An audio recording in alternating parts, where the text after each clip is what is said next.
In continuing with the basics of nutrition in Chapter 1, there are certain factors that influence health, and your lifestyle is really, really important to your way of living, and it influences your risk for chronic disease. So there are a lot of risk factors that we don't have control over, such as our age or our genetics or even our gender, but we do have control over certain risk factors that have been proven through many scientific studies that if we can change some of these risk factors, we can prevent a lot of these chronic diseases.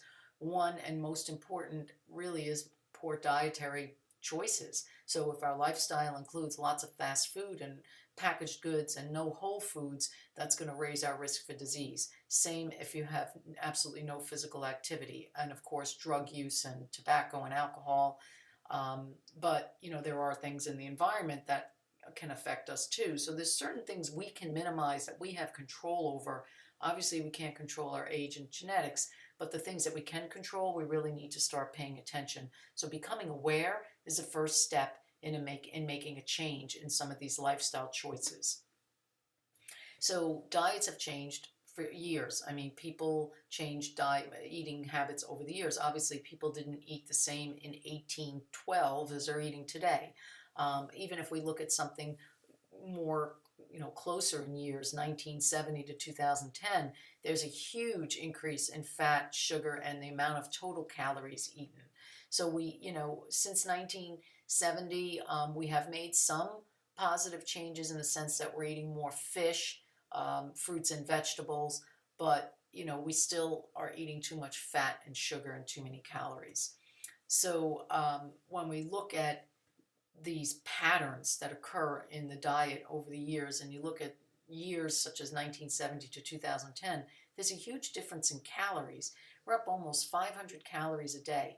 Well, if you think about how many calories are in a pound, there's 3,500 calories in a pound. So if you're eating 500 calories a day more than somebody else did, and you take that 500 and multiply that by 7 days a week, you're getting 3,500 extra calories a week, which equates to a pound. So that's what is contributing to the fact that so many people are overweight and obese, about 67% of the population. Fat has increased and so has sugar over the years. So Healthy People is an initiative put forth by the U.S. Department of Health and Human Services to help with this epidemic of obesity, and really trying to help promote health and avoid disease. And it has a vision of just keeping people healthy and making them live longer. And that is through trying to prevent disease and injury and premature death, and also giving enough of these opportunities to all people of races, different colors, races, and whatever, even income status. So it's trying to make it equal so there are no disparities. And, really trying to reduce weight in adults. The goals are to get a lot of the issues with obesity and overweight children and adults under control, because so many diseases occur due to that. When we study nutrition and we try to understand, different calories and whatnot, we have to understand that nutrition follows the metric system. So if you're not familiar with that, you really want to look at that. We look at, calories in grams. We look at, different things, sometimes liquids in liters. So, you need to understand the basic metric system. So what is a calorie? A calorie, also known as a kilocalorie, is a measure of food energy. And the scientific term is it's the heat energy needed to raise the temperature of a liter of water 1 degree Celsius. So 1 calorie or a kilocalorie is considered 1,000 calories.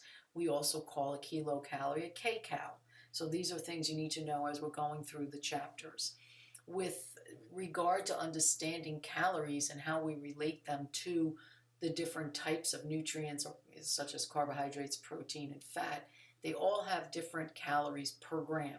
So when we think of any type of carbohydrate, it's worth 4 calories per gram. So if a food has 10 grams of carbohydrates, 10 times 4 would mean it equates to 40 calories. Same for protein. Protein is also 4 kcals per gram. Alcohol is a little higher at 7 kcals per gram, hence the beer belly. And fat calories are even higher at 9 kcals per gram.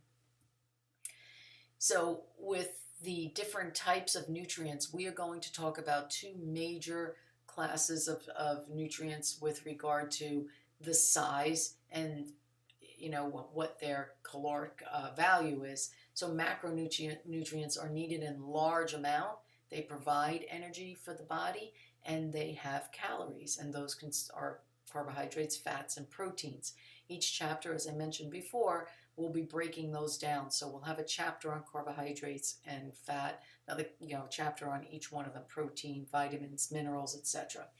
When we look at micronutrients, they're relatively small amounts, and they do not provide any energy for the body. And so because they don't provide any energy, they have no calories, and those are vitamins, minerals, and water should also be added to that list. Although water, even though it doesn't provide calories, it does help with our energy, because when we are tired, we usually are dehydrated, and drinking water helps to restore energy, but it doesn't provide energy in the form of calories, since there are 0 calories in water. And it used to really be classified as a micronutrient, but because we need it in such large quantities, it really is now falling into the macronutrient category, which again, we will get through all of that as we get through the semester. So that concludes part 2, and we'll be finishing up the remainder of the chapter in part 3 and 4.